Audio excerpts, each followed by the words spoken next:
Hello, I'm Mario Toneguzzi, managing editor of Canada's Entrepreneur. Joining me today is Zhang, who is financial literacy leader at CPA Canada. Thanks, Lee, for joining us today.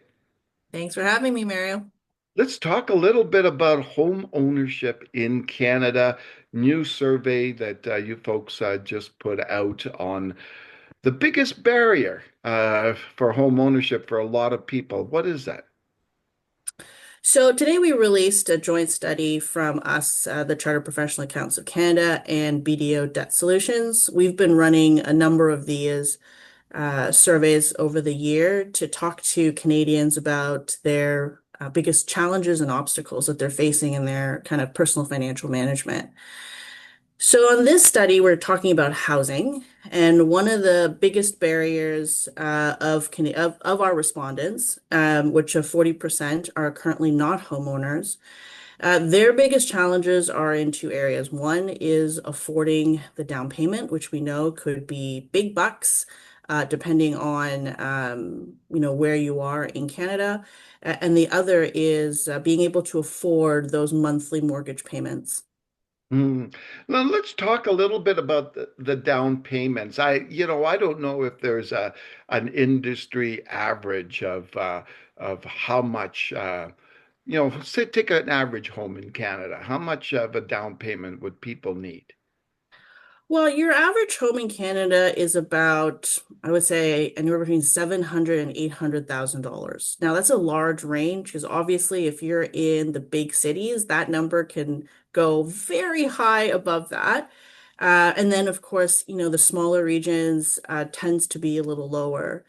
Your down payment, kind of that minimum threshold is that 5%. But then remember that if you don't meet that 20% overall, you have to pay for insurance, right? Which is on top of that price. And that's just, put into your monthly mortgage payments. So then you're just adding another cost if you can't make that 20% threshold. But 5% generally is that required bit. So what are people doing, especially young people? What are they doing today to if I don't know, different ways of getting into home ownership if they can? Well, what we're seeing is, of course, the federal government did come out with the first-time homeowners uh, account that allows individuals to save and then eventually use that for their down payment or housing costs. Um, there's also, some of the younger Canadians are also very fortunate to have parents or family members who are able to help them. But the reality is, when you look at everything that's changed, through COVID, through high interest rates recently, high inflation, we know that it's a big struggle for individuals to actually be able to afford them on their own without help or without some, fairly long period of time to get to those levels of savings. Because when Mhm. we look going back to the survey, we asked everyone who responded what their biggest challenge was, and it was just affording the high cost of living. So you think about that. I mean, the last time you went to the grocery store, Mario, like, have you checked how much you're paying now versus maybe what you're paying a year ago or even 5 years ago? Yeah. And you look at, income hasn't risen by the same amount, so you're paying more with less. And so what does that do over time to your overall savings? Hmm. What are people doing, I guess, in terms of savings these days? I know it's tough.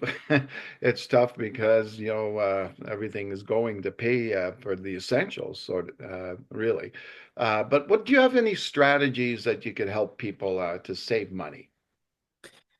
I think there's a couple of things you got to think about first. And that's, what's important to you, where you are in that, what I would call kind of that financial journey or spectrum.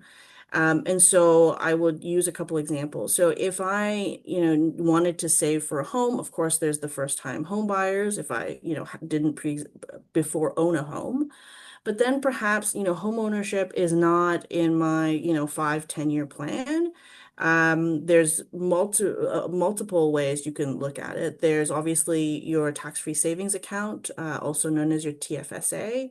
That's really good for, especially if you have short-term needs, because it's very liquid in terms of you can withdraw that money and put that amount back the next year. So it gives you a lot of freedom. So if you're young and you have a lot of costs coming, I would recommend, really putting your money in your TFSA versus other products like your RSP, which is your retirement savings account.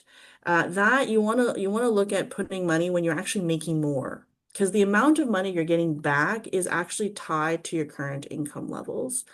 And then, and looking again where you want to be in retirement and how much money you're going to need, because housing is not the only piece that will cost you a boatload of money. And so retirement, I always say the earlier you start thinking about it, the less you're going to have to save overall.